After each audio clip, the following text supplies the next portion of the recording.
Terima kasih Datuk Yang di-Pertua memberi peluang saya turut membahas rang undang-undang Perlindungan Pemberi Maklumat 2010. Datuk Yang di-Pertua, semasa pembentangan rang undang-undang ini, Yang Berhormat Menteri menyatakan ia adalah selaras dengan NKRI kedua, iaitu memerangi membanteras rasuah.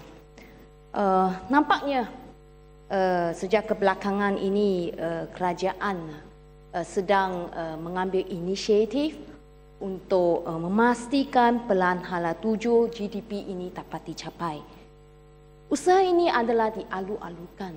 Tapi Datuk Yang di-Pertua, ia tidak boleh dibuat dengan tergesa-gesa. Apabila saya membaca pelan hala 7 program transformasi kerajaan ini, ia jelas mencatatkan bahawa salah satu inisiatif untuk membanteras rasuah adalah mengadakan perlindungan pemberi maklumat yang kukuh. Tapi Datuk Yang di-Pertua, kami hanya diberi rang undang-undang ini pada 6 hari bulan April. Sekarang kita ahli diberi 10 minit untuk membahasnya. Kita akan luluskan akta yang rang undang-undang yang baru ini dalam masa 5-6 jam selepas ini akan dikuatkuasakan. Selepas melalui prosedur Dewan Negara. Jadi, kalau kerajaan mahu memastikan NKRI ini dicapai membanteras rasuah, perlu mengadakan satu konsultasi yang sempurna, yang lengkap dan bukan seperti hari ini, tergesa-gesa. Usaha ini mestilah usaha bersama membanteras rasuah, Datuk Yang di-Pertua. Nampaknya kerajaan sekadar, pandangan saya Datuk Yang di-Pertua, sekadar hendak selepas ini menunjukkan kerajaan telah buat banyak. Salah satunya adalah mengadakan akta perlindungan pemberi maklumat. Itu bukan caranya, Datuk Yang Pengerusi. Kita mesti mengadakan satu rang undang-undang atau akta yang memang efektif dan berkesan. Datuk Yang di-Pertua, nampaknya kerajaan tergesa-gesa mengadakan rang undang-undang ini dan meluluskannya. Saya membaca rang undang-undang ini dengan sempurna, mendapati kerajaan sebenarnya kurang political will, kurang political commitment. Ada niat tapi kurang political will, political commitment. Kerana banyak kelemahan-kelemahan dalam rang undang-undang ini. Saya akan pergi satu persatu. Saya berharap Yang Berhormat boleh menjawab selepas ini. Datuk Yang di-Pertua, untuk memastikan kerajaan NKRI ini membanteras rasuah ini berjaya, apa langkah yang paling penting perlu kerajaan ambil? Ialah ada orang berani ke depan untuk mendedahkan kelakuan tidak wajar. Baca rang undang-undang ini, Datuk Yang di-Pertua, apakah ia akan berkesan? Apakah orang individu warga negara kita akan berani untuk ke depan mendedahkan kelakuan tidak wajar? Dua kata kekunci yang penting.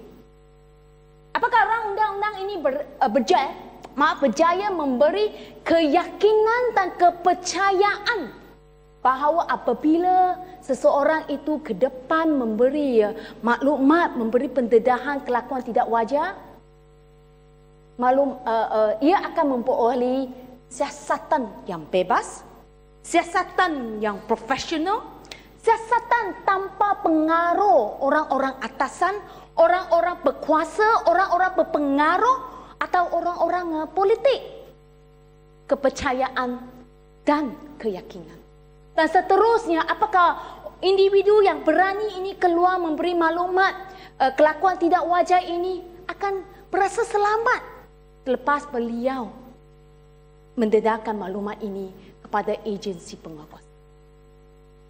Datuk Yang di-Pertua, apa yang amat menghairankan ialah Section 2 memberi definisi agensi penguasaan. Individu boleh pergi mendedahkan maklumat kelakuan tidak wajar kepada agensi penguasaan. Nampaknya agensi penguasaan ini lebih berupa agensi dalaman dan agensi yang ditubuhkan oleh di bawah akta atau undang-undang. Contohnya Datuk Yang Dipertua, kalau saya tahu ada kelakuan tidak wajar dalam Kementerian Pelancongan, saya boleh memilih untuk membuat aduan kepada agensi penguatkuasaan di bawah Kementerian mungkin Kerja Raya. Sebab sini tiada satu badan yang bebas diperuntukkan. Agensi penguatkuasaan ini artinya begitu luas di bawah definisi kedua. Kalau tiada keyakinan terhadap agensi pelancongan, orang itu boleh memilih untuk ke agensi yang lain. Unit yang lain di bawah definisi rang undang-undang ini. Tak apa boleh dibuat agensi itu. Agensi itu boleh buat siasatan, lepas tu rujuk semula pada agensi yang berkaitan. Sebab Seksyen 5 memperuntukkan kerjasama di antara agensi jabatan. Itulah tadi saya kata kepercayaan bahawa akan ada satu siasatan yang bebas. Ini perkara pertama. Perkara kedua adalah berkenaan siasatan dalaman ini tadi saya nyatakan. Ia tidak akan memberi keyakinan kepada individu ini untuk keluar mendedahkan maklumat kelakuan tidak wajar ini. Dan bagaimana pula saluran yang lain selain daripada saluran kerajaan?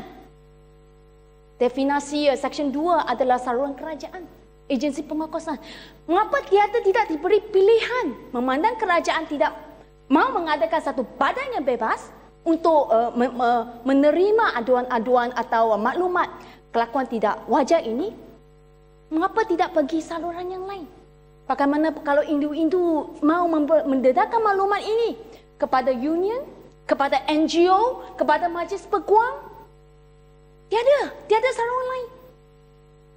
Kepada media, biasanya apabila ada pendedahan kelakuan tidak wajar ini atau rasuah salah guna kuasa oleh media, kerajaan akan ambil tindakan.